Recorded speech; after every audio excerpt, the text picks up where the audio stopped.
Hello everyone. Strength of material में आज हम कंपोजिट मेंबर के बारे में पढ़ेंगे। कंपोजिट मेंबर क्या होता है? कंपोजिट मेंबर का मतलब होता है जब दो अलग अलग मटेरियल्स को यूज करके हम जब सिंगल मेंबर यूनिट बनाते हैं तो उसे हम क्या कहते हैं? Composite member. When two different material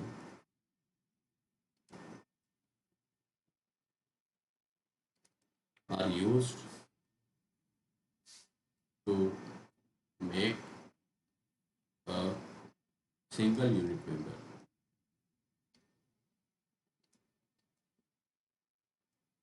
इस टाइप के मटेरियल क्या कहते हैं? Composite member.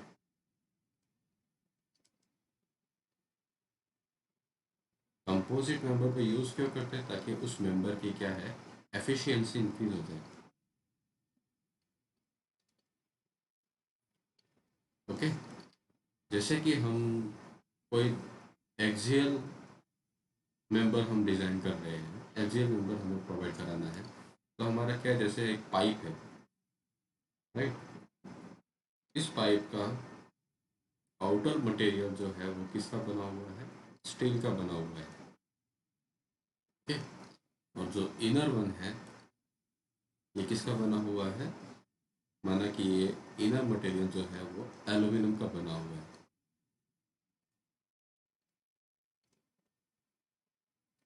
इस तरह के पाइप पे जब लोड लगाया जाएगा तो ये किस तरह बिहेव करेगा? As a composite member.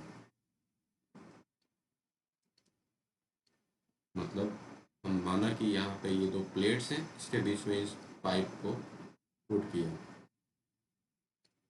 तो ये हो गया इसका एल्यूमिनियम का सेक्शन, राइट। और उसके सराउंडिंग पे हमने क्या लगाया है?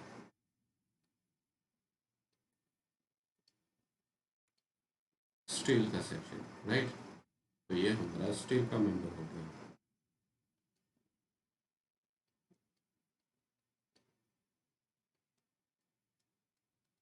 ओके, ये क्या है? स्टील है।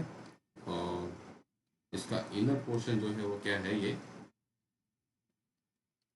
एल्यूमिनियम है, राइट। अब इस मेंबर पे हम एक्सियल लोडिंग लगा रहे हैं। कैसी एक्सियल लोडिंग? जो इस डायरेक्शन में लग रही है, पी। तो ये जो पी लोड है ये इस मेंबर के द्वारा भी और इस मेंबर के द्वारा भी बियर किया जाएगा। माना कि स्टील में जो लोड बियर कर रहा है वो क्या है? पी एस है। तो पी की जो वैल्यू हो जाएगी वो क्या हो जाएगी? पी एस प्लस पी ए, राइट। तो ये हमारी फर्स्ट इक्वेशन आ जाती है। अब यहाँ पे हमने कनेक्शंस कैसे प्रोवाइड किया है? इस सपोर्ट पे हमने फिक्स कनेक्शन प्रोवाइड किया है और यहाँ पे फिक्स कनेक्शन प्रोवाइड किया है। इस single equilibrium sigma F X equal to zero equation से हम पी एस और पी ए की वैल्यू फाइंड आउट नहीं कर सकते हैं। तो इसके लिए हमें क्या करना पड़ेगा? एक कॉम्पेटिबिलिटी इक्वेशंस यूज करनी पड़ेगी। कौन सी? Compatibility equations. Okay, compatibility equations क्या होती है?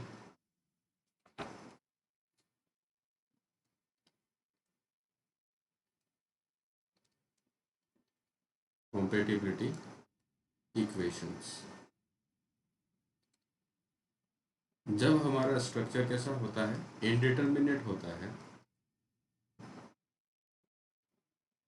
राइट।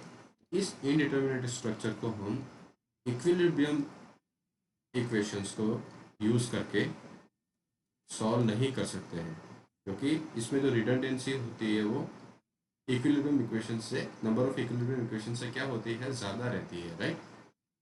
ओके, जैसे कि हमारा कोई फिक्स्ड बीम है। ओके, ये कैसा है? इनडिटर्मिनेट स्ट्रक्चर है और यहाँ पे कोई वर्टिकल लोड लग रहा है। ओके, इसके कारण इसमें रिएक्शंस कैसे डेवलप होंगे? इसके कारण इसमें रिएक्शंस डेवलप होंगे। यहाँ पे वर्टिकल लोड के कारण इस ए पॉइंट पे आर ए या फिर vertical reactions V A generate होगा और यहाँ पे एक मोमेंट जनरेट होगा M A, right. Horizontal force आएगा नहीं, क्योंकि यहाँ पे लोडिंग कैसी है? हमारी वर्टिकल डायरेक्शन में दे रखी है। यहाँ पे बी सपोर्ट पे वर्टिकल रिएक्शंस क्या आएगा? वी बी आएगा और यहाँ पे मोमेंट कितना आ जाएगा?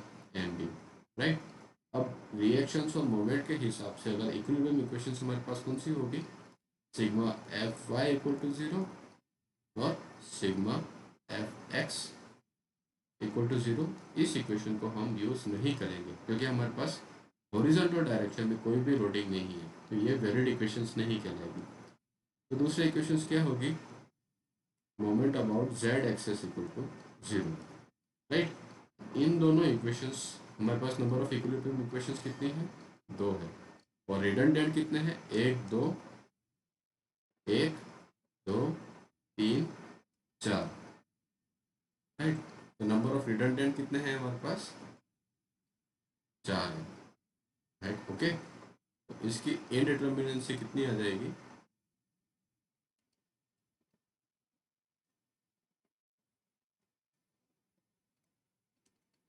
4 - 2 इक्वल टू 2। ओके, ये इसकी इंडिटर्मिनेंसी होगी।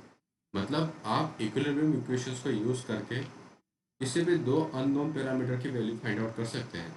तो दो और भी अननोन पैरामीटर है जिसकी वैल्यू फाइंड आउट करने के लिए हमें एडिशनल टू इक्वेशंस की ज़रूरत पड़ती है। ये एडिशनल टू इक्वेशंस जो है वो हम इसके डिफ्लेक्शन क्राइटेरिया का यूज़ करके निकालेंगे। मतलब हम अज्यूम करेंगे कि rotation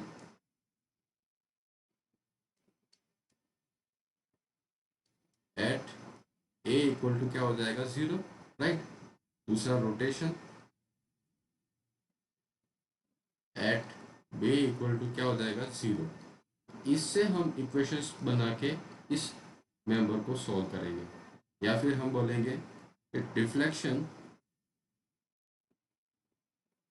at A equal to zero और डिफ्लेक्शन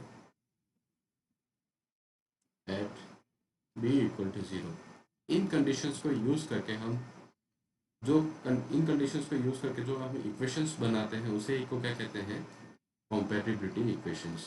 ओके, तो हमारा जैसे केस था एक्सियल मेंबर था, इस एक्सियल मेंबर में हमने इन दोनों प्लेट के कारण यहाँ पे इस एलिमेंट को क्या कर रखा है, फिक्स कर रखा है। तो पी फोर्स के कारण इसमें जो इलोंगेशन आना चाहिए वो इलोंगेशन वास्तव में नहीं आएगा।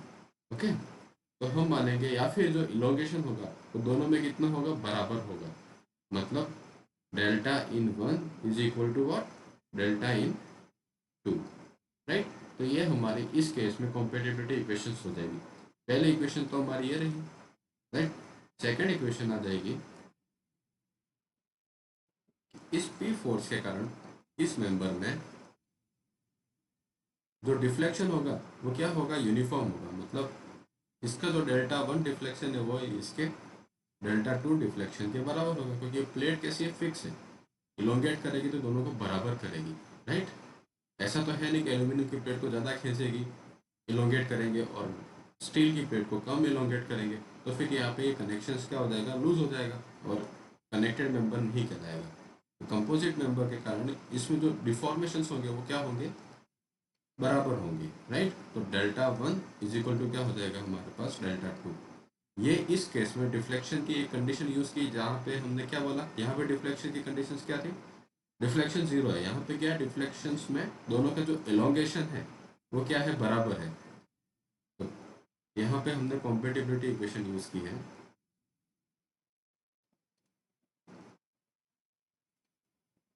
Okay, delta one equal to what, delta two, मतलब delta steel is equal to what, delta aluminium, right.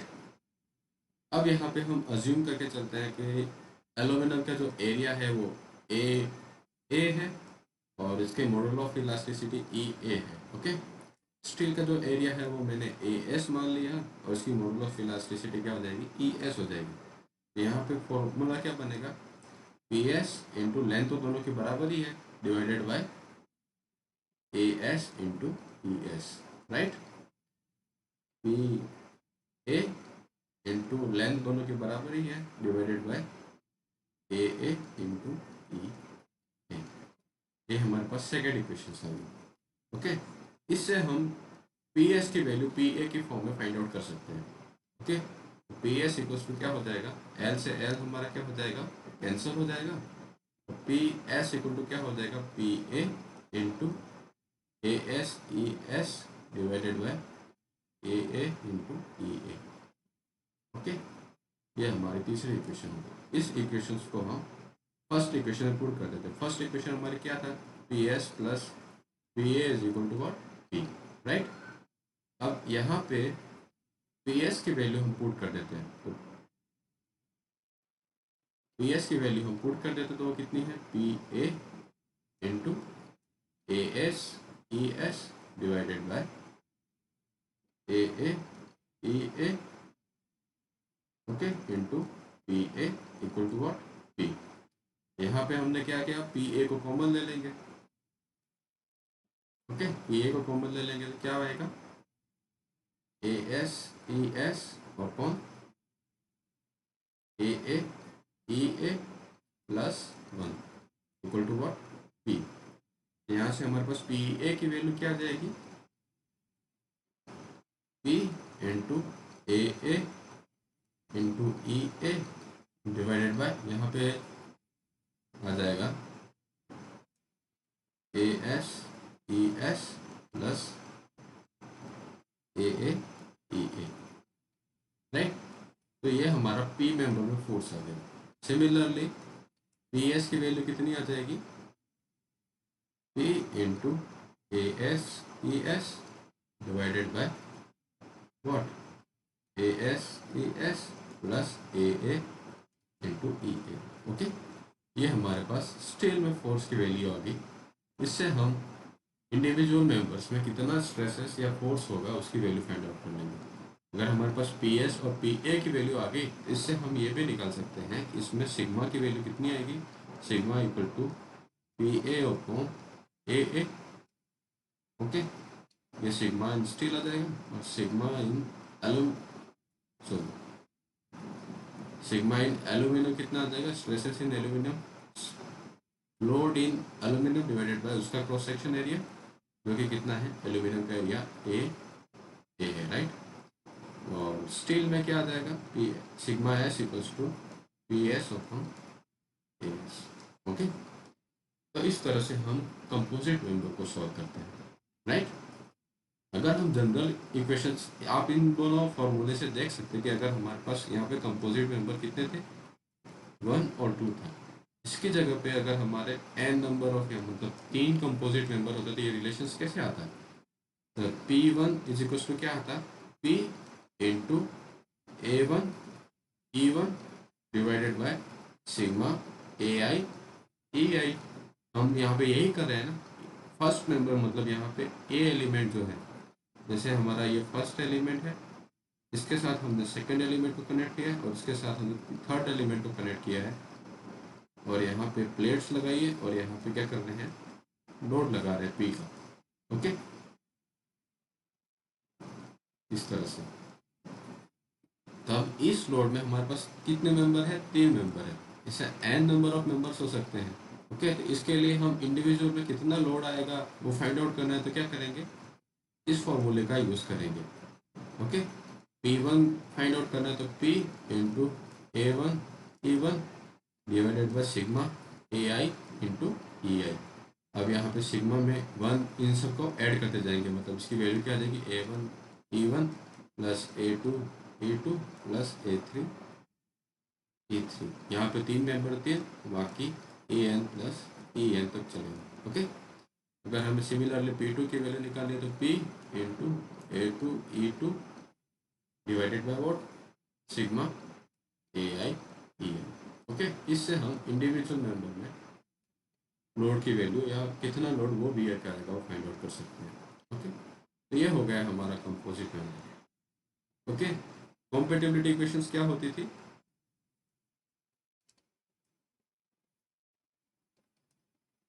In any indeterminate structure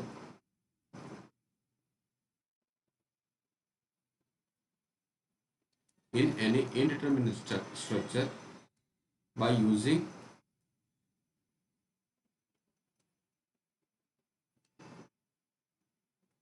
only what, equilibrium equations, we cannot find out the redundant forces, right। we cannot find out what redundant or unknown forces.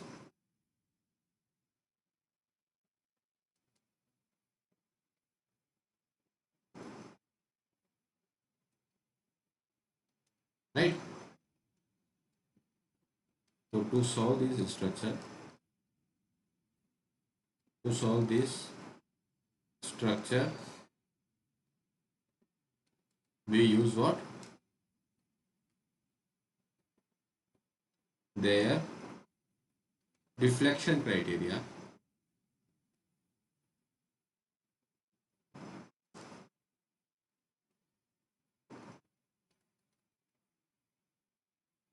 for developing another equations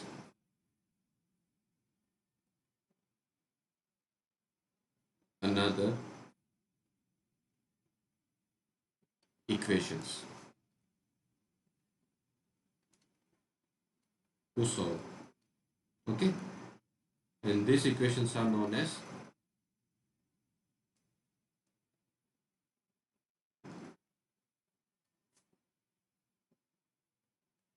what? Compatibility equations.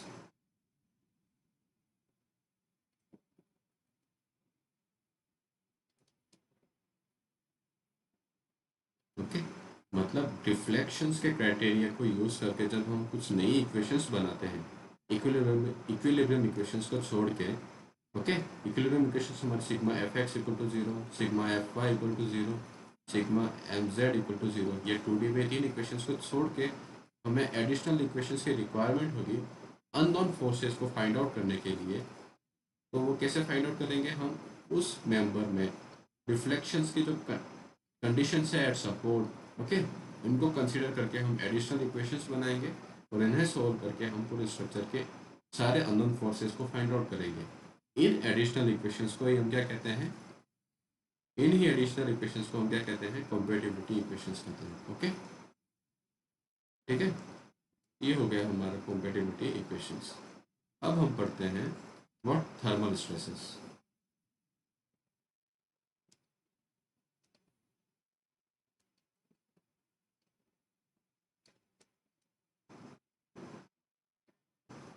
Okay, thermal stresses किसी भी member की जो metal का होगा उसकी एक tendency होती है। जैसे हमारा ये मेंबर है जो सरफेस पे कहीं रखा हुआ है, ओके, फ्रीली रखा हुआ है। इस मेंबर की टेंडेंसी होती है, इसका रूम टेम्परेचर 27 डिग्री सेंटीग्रेड पे इसको रखा है। अगर इसके सराउंडिंग एनवायरनमेंट में अगर हम टेम्परेचर को क्या करते हैं? इंक्रीज करते हैं, तो क्या होगा कि ये जो मेंबर है वो एक्सपांड करने की कोशिश करेगा। मेंबर जो है वो एक्सपांड करने की कोशिश करेगा। कैसे? फ्रीली एक्सपांड करने की कोशिश करेगा, राइट? तो जब ये मेंबर फ्रीली एक्सपांड करने की कोशिश कर रहा है, इनिशियल इसकी लेंथ एल है, राइट? तो जब फ्रीली एक्सपांड करेगा तो उसके लेंथ में क्या होगा और एरिया में क्या होगा? चेंज होके कुछ इस तरह से मेंबर बन गया। ओके, इनिशियली उसका कुछ केस इस तरह से था, राइट? तो ये एक्सपांडेड एलिमेंट हो गया, राइट? तो इसके कारण इसमें कोई भी स्ट्रेसेस जनरेट नहीं होगा। लेकिन लेकिन जब हम क्या करते हैं कि इस मेंबर में हम अज्यूम करके चलते हैं कि इसके जो एक्सपांशन को हम क्या करते हैं?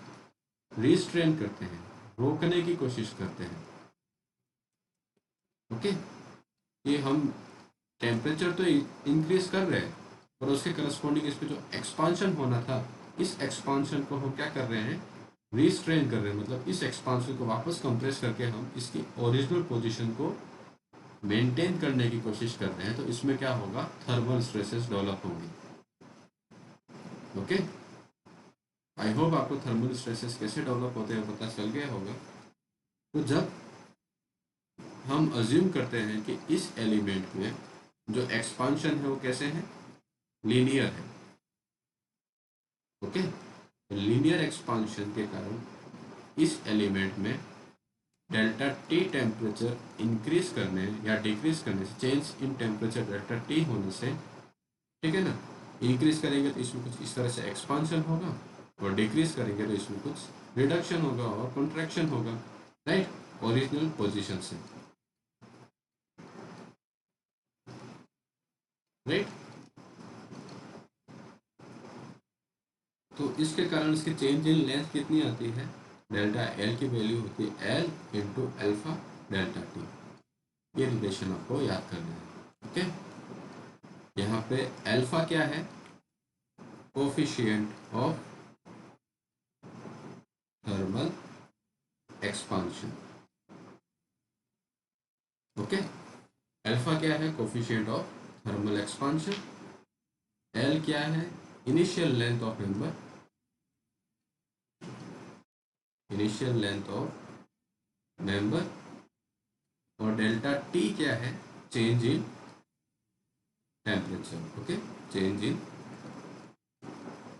Temperature, okay. तो इससे हमारे पास डेल्टा एल की वैल्यू आ गई।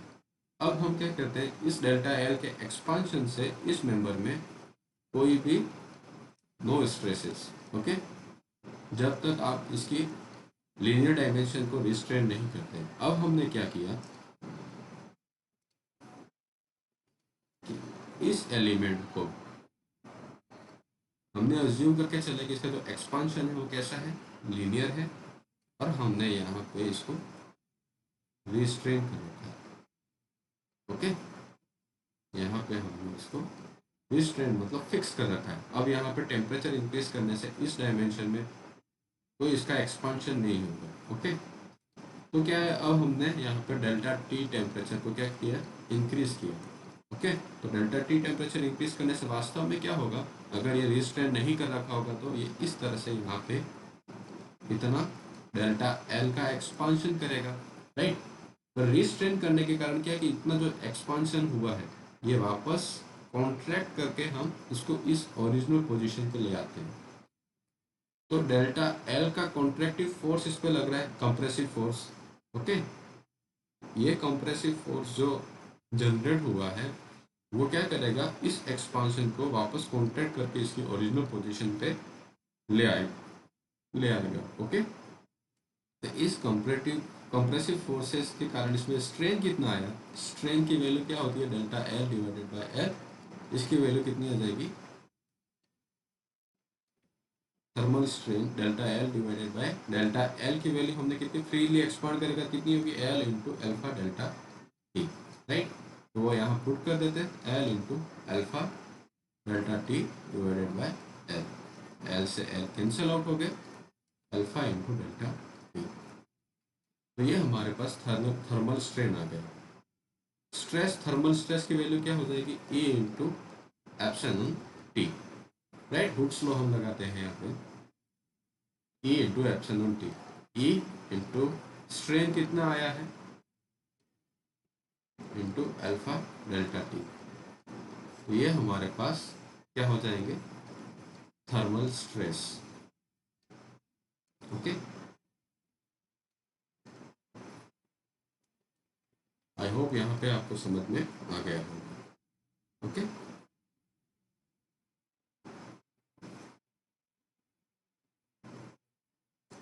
अब इन थर्मल स्ट्रेसेस के कारण यहाँ पे हमने क्या किया है, इसको रिस्ट्रेन किया है। इस रिस्ट्रेन के कारण इसमें रिएक्शन आर जनरेट होगा। इस आर की वैल्यू फाउंड आउट करनी है तो हम कैसे करेंगे, आर जो रिएक्शन है ये कैसे फाइंड आउट करेंगे, जैसे डेल्टा आर जो था, मतलब डेल्टा एल जो आ रहा था वो कितना था, L into alpha delta T. इसी को हम R into L upon A into E से बराबर कर देंगे। एल से एल कैंसिल हो गया, आर की वैल्यू क्या आ जाएगी, अल्फा डेल्टा टी इंटू ए। इस तरह से हम इसमें कितना रिएक्शन जनरेट हो इस रिएक्शन की वैल्यू भी फाइंड आउट कर सकते हैं, ओके। अब यहाँ पे अल्फा डेल्टा टी क्या हो गया, थर्मल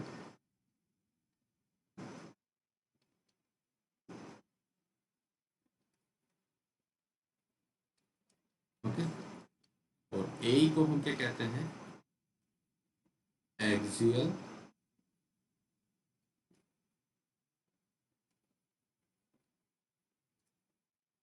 रिजिडिटी, ओके, या फिर एक्सियल स्टिफनेस, ओके। इस तरह से हम रिएक्शन भी फाइंड आउट कर सकते हैं। अगर एक और केस हम अज्यूम करके चले,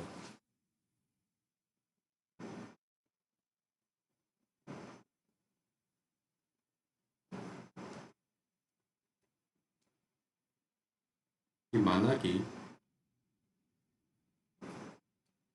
इसमें एक केस है, माना कि हमने इस मेंबर को यहाँ पे तो फिक्स कर रखा है,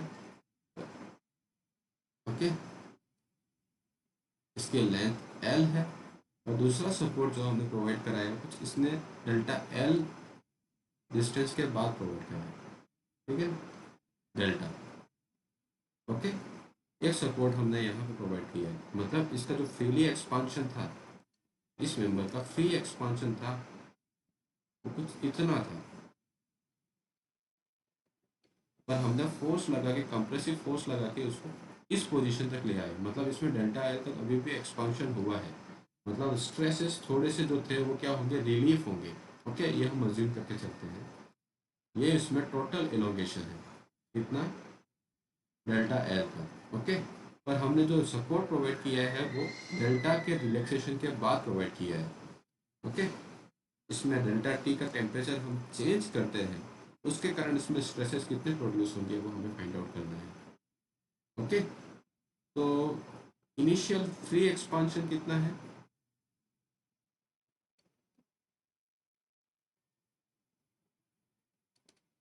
फ्री एक्सपांशन कितना है, डेल्टा L का, राइट, डेल्टा L का फ्री एक्सपांशन है, उसकी वैल्यू कितनी थी, L into coefficient of thermal expansion into delta T, ठीक है। उसके बाद हमने इस इक्वेशन को तो यूज कर लिया, और इसमें हम रिलीफ कितने कर रहे हैं, रिलैक्सेशन कितना है, डेल्टा पे, तो हम रिस्ट्रेन कितने कर रहे हैं, मतलब कितने फोर्स को लगा के इस मेंबर को कंप्रेस कर रहे हैं, इतनी लेंथ को कंप्रेस कर रहे हैं, राइट। इसकी वैल्यू कितनी हो जाएगी, डेल्टा L माइनस डेल्टा, इतना स्ट्रेसेस इसमें जनरेट होगा, ओके। तो रिस्ट्रेन कितना किया हमने, L into alpha delta T minus और डेल्टा, इतने रिस्ट्रेन करने के कारण इसमें स्ट्रेन कितने जनरेट हुए, तो स्ट्रेन की वैल्यू कितनी होगी, चेंज इन लेंथ कितनी है, डेल्टा L डैश कितना है, डिवाइडेड बाय इसकी इनिशियल लेंथ कितनी हो जाएगी, L alpha delta T minus delta divided by L, okay. तो ये थर्मल स्ट्रेन हो गया, ओके। इसे हम एप्सिलॉन T से रिप्रेजेंट करते हैं। थर्मल स्ट्रेन आ गया तो हम स्ट्रेसेस फाइंड आउट कर सकते हैं, स्ट्रेसेस कितने हो जाएंगे, sigma T is equal to modulus of elasticity into strain E E into L into alpha delta T minus delta upon L। तो ये हमारे पास सिग्मा T की वैल्यू आ गई, ओके। आई होप आपको थर्मल स्ट्रेसेस और स्ट्रेन कैसे प्रोड्यूस होते हैं ये समझ में आया होगा, ओके। आज की क्लास हम यही एंड करते हैं, आप इन चीज़ों को रिवाइज करना, ओके। अगली क्लास में हम देखेंगे कि कंपोजिट मेंबर थर्मल स्ट्रेसेस में कैसे बिहेव करते हैं, जब मेंबर पे जो लोडिंग लग रही है वो कुछ इस तरह से पैरेलल कनेक्शंस दे रखे हो, जब मेंबर हमारे कैसे हो, सीरीज में कनेक्टेड हो, तो थर्मल स्ट्रेसेस इसमें कितने प्रोड्यूस होते हैं, इन केसेस को हम स्टडी अगली क्लास में करेंगे, ओके। उसके साथ कुछ न्यूमेरिकल सॉल्व करेंगे एंड देन हमारी ये यूनिट एंड होगी, okay. Thank you so much guys, जय हिंद।